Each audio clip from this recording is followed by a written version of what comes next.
For 14 years, Elena was the invisible gravity holding the company's chaotic universe in place, anchoring a fragile digital empire with silent, unyielding dedication. But legacy means nothing to a boardroom that mistakes loud arrogance for innovation, and some bridges are only missed once they have completely burned to ash. The air in the 14th floor open office always tasted faintly of ozone, expensive dark roast, and existential dread. It was a glass and steel aquarium designed by an architect who clearly loathed walls and loved surveillance. Around Elena, the agile workspace hummed with the frantic, performative energy of 30-somethings trying to look indispensable. They threw around words like synergy, disruption, and paradigms like confetti, treating everyday corporate survival as a high-stakes Silicon Valley epic. Elena sat at her corner desk, the only spot in the entire building that resisted the neon-hued tyranny of the company's recent rebranding. While the rest of the floor looked like a primary-colored playground for adults, her desk remained a sanctuary of quiet engineering. A single, perfectly preserved mechanical keyboard clacked rhythmically under her fingers, a stark contrast to the sleek, silent, and largely useless touch bars her younger colleagues fondled. To the untrained eye, Elena was part of the furniture. She was the quiet woman in the tailored navy blazer who arrived at 7:45 a.m. and whose desktop monitors displayed terrifying cascades of green and white terminal text. But to the server architecture of Apex Logistics, she was God. For 14 years, Elena had lived in the digital marrow of the company. She had written the core legacy code when the startup was just four guys in a moldy basement eating cold pizza. As the company swelled into a multi-million-dollar behemoth, that original code remained the load-bearing pillar. Every modern API, every flashy front-end mobile app, and every automated supply chain script the sales team bragged about was merely a parasitic vine growing on the massive silent oak tree Elena had planted. She knew its every quirk. She knew that if the main server rack in Frankfurt experienced a temperature spike above 22 degrees, a specific memory leak in the 2014 routing database would trigger, threatening to freeze every delivery truck from Gdansk to Marseille. She knew that a bizarre, undocumented patch from 9 years ago had to be manually pinged every Tuesday at 3:14 a.m., or the entire automated billing cycle would simply dissolve into the ether. Elena didn't complain about the midnight alerts or the weekends spent nursing an unstable database through a Black Friday surge. She loved the logic of it. Computers didn't lie. They didn't play political games. If you treated them with respect and gave them precise instructions, they rewarded you with absolute loyalty. But humans were a completely different subsystem. The shift in the company's atmosphere hadn't happened overnight. It had arrived like a slow-moving, foggy chill. It started when the founder, a brilliant but exhausted engineer, who used to buy Elena coffee just to discuss database indexing, decided to step back into an honorary chairman role. In his place came his son, Julian. Julian was 28, possessed a jawline sculpted by expensive dentistry, and wore sneakers that cost more than Elena's first car. He didn't view Apex Logistics as an engineering feat. He viewed it as a personal stage, a playground to test out the buzzwords he'd picked up during a 6-month executive MBA program. He brought with him a retinue of fresh-faced consultants who looked at Elena's legacy systems with the polite disgust one might reserve for a medieval plumbing system. "We need to trim the fat," Julian had announced during his very first town hall, pacing the stage with a wireless microphone clipped to his designer collar. "We are an AI-driven, cloud-native, hyper-scalable ecosystem now. If you aren't moving at the speed of light, you're standing still, and standing still is death." Elena had watched him from the back row, her face an unreadable mask. She had checked the server metrics on her phone during his speech. The hyper-scalable ecosystem Julian was praising was currently pulling 90% of its data from a legacy SQL database she had optimized the previous night, while Julian was likely taking a selfie at a rooftop bar. The tension between the old world and the new superficiality had been building for months. a silent pressure cooker waiting for a crack. Elena kept her head down, keeping the crumbling infrastructure patched together with digital duct tape and sheer willpower. She assumed her value was self-evident. She assumed that a building, no matter how pretty its glass facade, understood that it needed its foundation. She was wrong. It was a rainy Thursday afternoon when the crack finally formed. The entire DevOps and engineering team had been summoned to the central presentation arena, a terraced wooden amphitheater designed to look like a TED Talk stage. Julian stood at the center, surrounded by giant monitors flashing charts that showed aggressive, entirely fictional projections for the next quarter. Elena arrived exactly on time, taking a seat on the edge of the second tier. She noticed the silence first. It wasn't the usual pre-meeting chatter. It was a heavy, awkward quiet.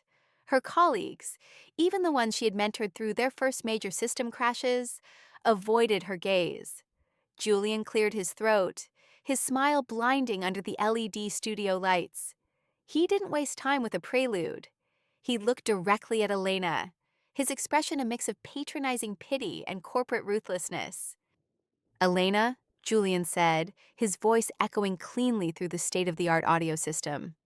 "We've been auditing our departmental efficiencies. We're pushing toward a completely automated serverless architecture by next month. And frankly, your methods are holding us back. You're too old school for this company." A collective intake of breath rippled through the room. The air grew instantly colder, the ambient hum of the office suddenly sounding like a countdown timer. The silence that followed Julian's words was absolute, a heavy weight that pressed down on the entire room. 30 programmers, data analysts, and system administrators suddenly found the patterns on the carpet intensely fascinating. No one moved. No one spoke. The corporate aquarium had run out of oxygen. Elena didn't flinch. She sat perfectly still, her hands resting loosely in her lap. She looked at Julian, not with anger, but with the detached curiosity of a biologist observing a particularly loud, short-lived insect. "Old school," Elena repeated, her voice calm and remarkably clear, without the aid of a microphone. It wasn't a question. "Let's be real," Julian said, taking a step forward, expanding his chest as he sensed his easy victory. He adjusted his designer cuffs, gesturing toward the massive screen behind him, displaying colorful, abstract cloud infrastructure diagrams. "The era of babysitting physical servers and writing custom code for basic tasks is over. We are transitioning to an AI-managed automated framework. We need agile minds, Elena. We need people who breathe the future, not people who are emotionally attached to legacy scripts from the last decade." A few of the newer junior developers, eager to catch the young CEO's eye, nodded quickly. They were the ones who spent their days copy-pasting code from forums and relying on automated tools to fix their syntax errors. To them, Elena was just the strict gatekeeper who constantly rejected their poorly written updates because they threatened system stability. Elena looked around the room. Her gaze lingered for a moment on Marcus, the chief operating officer, who was sitting in the front row. Marcus was a veteran of the company's early days, a man who knew exactly how close Apex Logistics had come to bankruptcy 5 years ago during a massive ransomware attack, and exactly who had stayed awake for 48 hours straight to rebuild the encryption keys from scratch. Marcus looked down, unable to meet her eyes, his lips pressed into a thin, compromised line. Corporate survival, it seemed, required a short memory. "I see," Elena said quietly. She stood up. Her knees didn't shake. Her movements were precise, deliberate, and entirely devoid of the theatricality Julian was projecting. "We appreciate your years of service," Julian added, his tone dripping with a rehearsed, legal department-approved flavor of gratitude. "But the board agrees that a clean break is best for our new trajectory. You can take the rest of the day to clear your desk. Your severance package will be handled by HR via email." "There is no need for a package," Elena said, her voice dropping into a register of utter finality. My contract states that upon termination by the company without cause, my immediate obligations cease. I will take exactly what belongs to me. She walked down the wooden steps of the presentation arena, her low heels clicking against the floor with a steady, rhythmic cadence that sounded like a ticking clock. The crowd parted for her like the Red Sea. Julian watched her go, a smirk playing at the corners of his mouth, convinced he had just executed a masterful demonstration of alpha leadership. Elena walked back to her corner desk. The digital world around her continued to hum, oblivious to the shift in power. She sat down, opened her drawer, and retrieved a small faded canvas tote bag. She did not throw a tantrum. She did not delete files. She did not plant a digital virus or leave a malicious script behind. That would be sloppy, and Elena loathed sloppy work. Instead, she simply stopped doing the things that weren't in her official job description. She opened her terminal window one last time. For 14 years, her personal, undocumented automated scripts had been running in the background, quietly cleaning up the messy, inefficient code submitted by the rest of the team, stabilizing the memory leaks, and shielding the core database from the poorly optimized apps Julian's favorites kept deploying. Elena typed a single standard command: stop. With a soft tap of her finger on the mechanical keyboard, her personal optimization layer dissolved. The system was now exactly what Julian and his team had built: a beautiful, fragile glass castle, built on a foundation of quicksand. She closed her laptop, placed it neatly in the center of the desk, and took her personal coffee mug, a small notebook, and a single pen. Then, she reached down and unclipped her company security badge. The clock on the wall read exactly 5 p.m. For 14 years, Elena had never left before 7:30 p.m., often staying until midnight to ensure the nightly batch processing completed without a hitch. Today, as the digital hands of the clock shifted to the hour, she stood up, walked to the glass turnstiles at the main exit, and dropped her plastic badge onto the receptionist's desk with a soft, hollow click. She walked out into the cool evening air, feeling the rain on her face, completely disconnected from the machine for the first time in over a decade.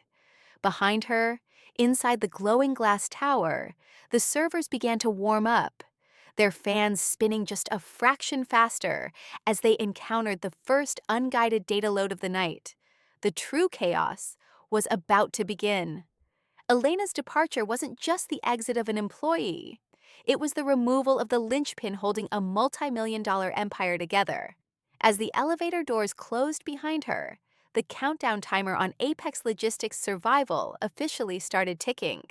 What happens when a beautiful glass castle meets the harsh reality of unoptimized code?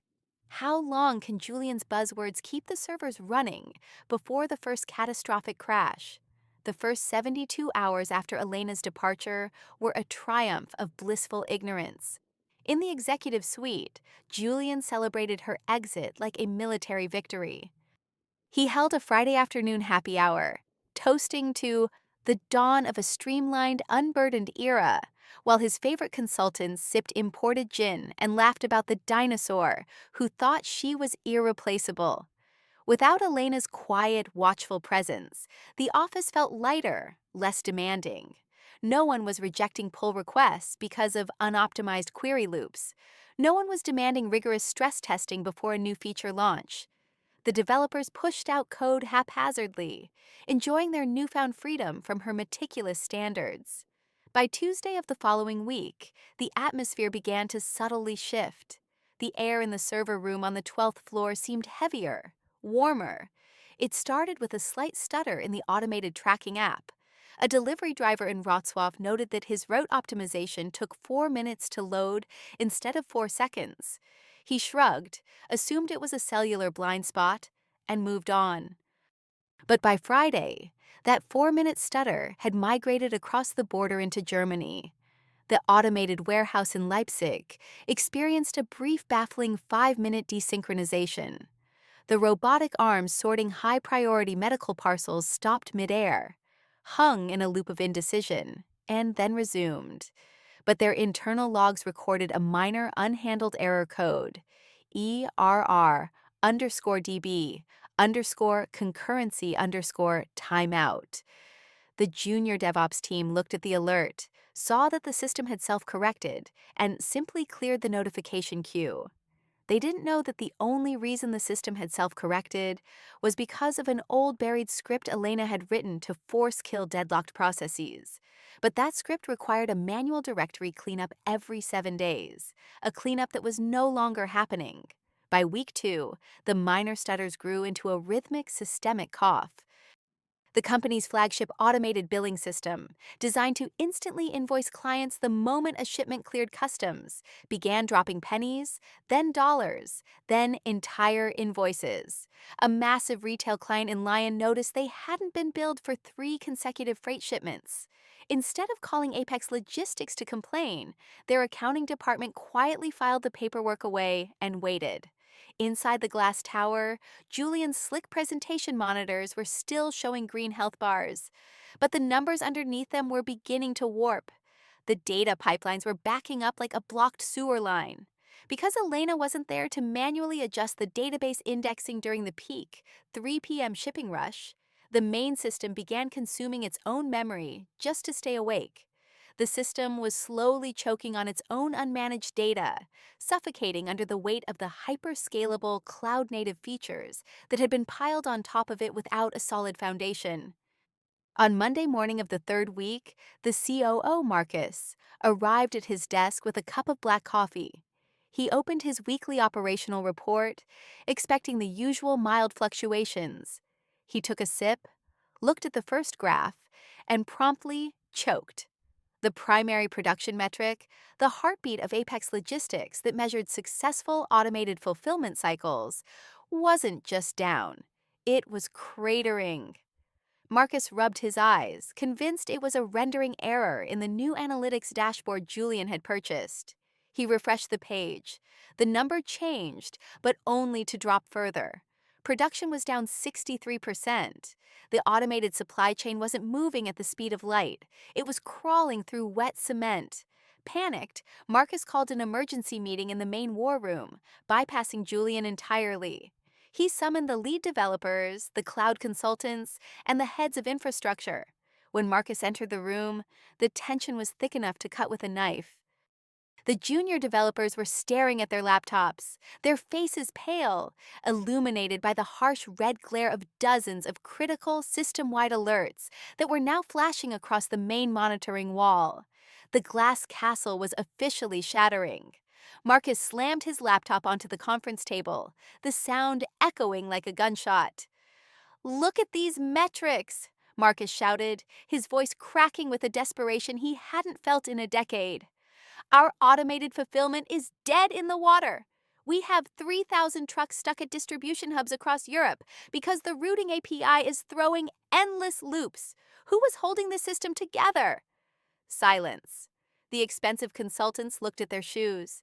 The junior developers stared intently at their glowing screens, their fingers frozen over their keyboards. No one breathed. No one dared to say the name that was echoing in all of their minds. Julian entered the war room 10 minutes later, holding a fresh green smoothie and looking vaguely annoyed that his morning routine had been interrupted. The heavy, panicked atmosphere of the room didn't seem to register until he caught sight of the main display wall.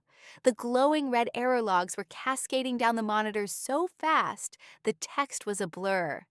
"What is going on here?" Julian demanded, his voice dropping its practiced corporate warmth.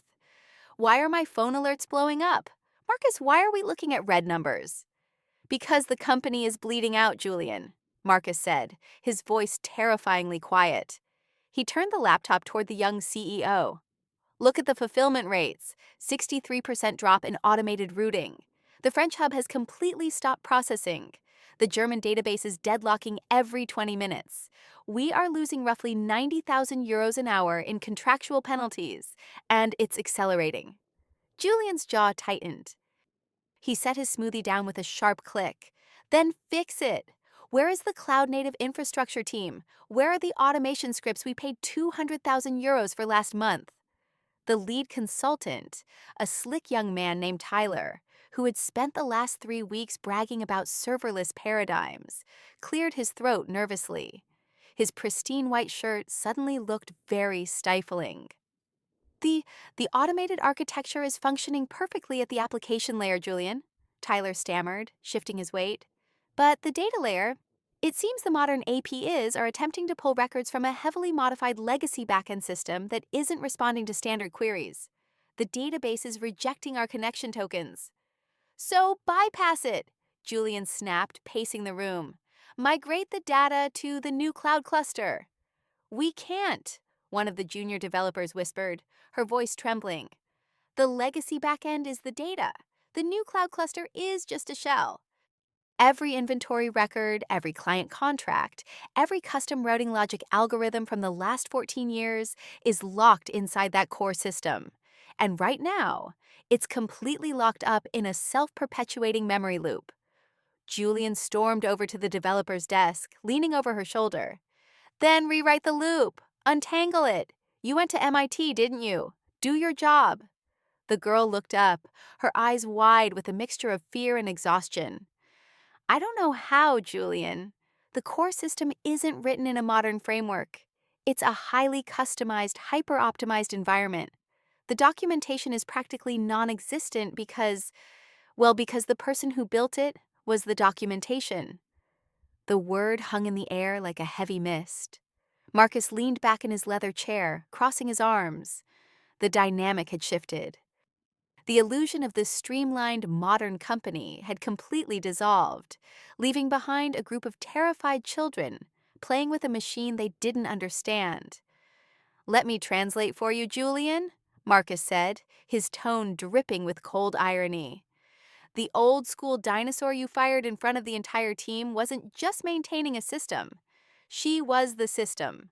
For 14 years, she kept a trillion-byte, mismatched digital monster running perfectly through sheer engineering genius. You took away the anchor, and now the ship is hitting the rocks." Julian's face flushed a deep, angry crimson. "No one is irreplaceable. This is a basic software issue. We can hire a senior consultant. We can call a specialized agency. We'll pay them double. The specialized agencies will take 6 weeks just to audit the source code before they even touch a single line," Marcus replied, checking his watch. "In 6 weeks, Apex Logistics will be bankrupt. Our clients are already canceling contracts. The board is calling an emergency session in 2 hours.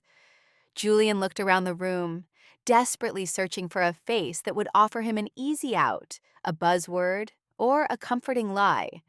But the consultants were looking at their laptops, and the developers were watching the red line on the production graph drop another 2%. The silence returned, heavier and uglier than before. The high-tech, agile aquarium was completely out of power, and the realization was finally sinking into Julian's mind. The future he had boasted about was completely powerless without the past he had despised. The rain in Krakow didn't care about corporate emergencies. It fell in a steady, rhythmic curtain against the floor-to-ceiling windows of a quiet cafe on the edge of the old town, a world away from the frantic 14th-floor war room. Elena sat by the window, a warm mug of black coffee between her hands. She wasn't looking at a screen. For the first time in 14 years, her phone was on silent, resting face down on the wooden table. She spent her morning watching the streetcars pass through the gray mist, listening to the soft, comforting hum of a city that moved at its own human pace. A sudden, aggressive vibration from her phone broke the stillness. Then another, and another. Elena didn't pick it up. She took a slow sip of her coffee. The screen lit up repeatedly, flashing Marcus's name. After the 5th consecutive call, the name changed. Julian. A faint, ironic smile touched the corners of Elena's lips. She let it ring until it timed out, then watched as a text message preview popped up on the glass. "Elena, please call me back immediately. It's an emergency. We need your help with the core database. Name your price." She deleted the notification without replying. 2 hours later, the glass door of the cafe chimed. Elena didn't turn around, but she recognized the frantic, heavy footsteps approaching her table. It was Marcus. His hair was disheveled, his tie was slightly crooked, and he looked like a man who hadn't slept since Thursday. Behind him, staying close to the doorway like a scolded child, stood Julian. The young CEO's designer sneakers were soaked, and his supreme confidence had completely vanished, replaced by the hollow stare of a captain watching his ship sink. "Elena," Marcus said, his voice breathless as he pulled out a chair. "Thank God you're here. We've been looking for you for 3 hours."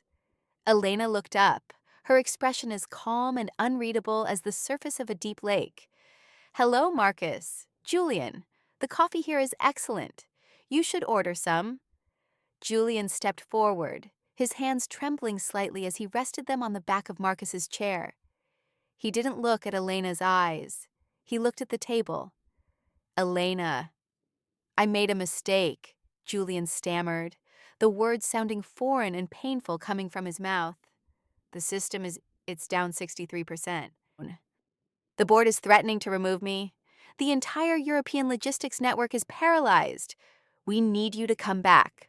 I'll double your previous salary, triple it, whatever you want." Elena looked at him for a long moment. She saw the panic, the desperation, and the utter lack of actual understanding. Julian didn't regret hurting her. He regretted the consequences. He still thought everything could be fixed with a larger check and a fresh contract. "Julian," Elena said softly, her voice carrying the weight of 14 years of silent, unappreciated labor. "You told the entire team that my methods were holding the company back. You said I was too old school. You told me that a cloud-native AI-driven framework didn't need people who were emotionally attached to legacy scripts." "I was wrong," Julian whispered, his face flushing with a mix of shame and desperation. "I didn't understand what you were doing." "No," Elena agreed, setting her coffee mug down with a soft final click that echoed the sound of her badge hitting the desk 3 weeks ago. "You didn't. You saw a quiet woman who didn't play your political games, and you assumed she was obsolete. You mistook my silence for weakness, and your own noise for competence." "Please, Elena," Marcus pleaded, leaning forward. "For the sake of what we built, just give us the passwords. Tell us how to clear the memory loop. The company won't survive the week." Elena opened her small canvas tote bag, retrieved a neat leather-bound notebook, and placed it on the table. She opened it to a page filled with dense, meticulously handwritten technical diagrams and terminal commands. Julian's eyes lit up with sudden hope. He reached for it, but Elena placed her hand flat over the page, stopping him. "This is my personal notebook, Julian. It contains the architectural map of the entire legacy backend, every patch, every manual trigger, and every custom index I created over 14 years to keep your modern applications from destroying the database." "We'll buy it from you," Julian said quickly, his corporate instincts kicking in. "Name a figure." Elena looked at Marcus, ignoring Julian entirely. "I'm not coming back, Marcus. The corporate aquarium belongs to Julian now. He wanted a serverless, automated future, and he has it." She slid the notebook across the table toward Marcos. "The instructions to untangle the current deadlock are on page 42. It will stabilize the system enough for you to migrate the data safely over the next 6 months. Consider it my final gift to the company I helped build." Marcus took the notebook like it was made of solid gold. "And after 6 months?" Elena stood up, smoothing the front of her navy blazer. She picked up her canvas bag and looked out at the rain. "After 6 months, Marcus, you will have to see if Julian's buzzwords can actually write code." She turned and walked toward the exit. Julian stood frozen by the table, holding his breath, waiting for her to turn around, to demand a massive payout, or to deliver a dramatic final insult. But Elena did none of those things. She simply pushed open the glass door, the chime ringing softly behind her, and walked out into the cool, fresh air. Behind her in the cafe, the two executives sat in silence, looking down at a handwritten notebook, finally realizing that the most expensive things in business are the things you take for granted until they are gone forever.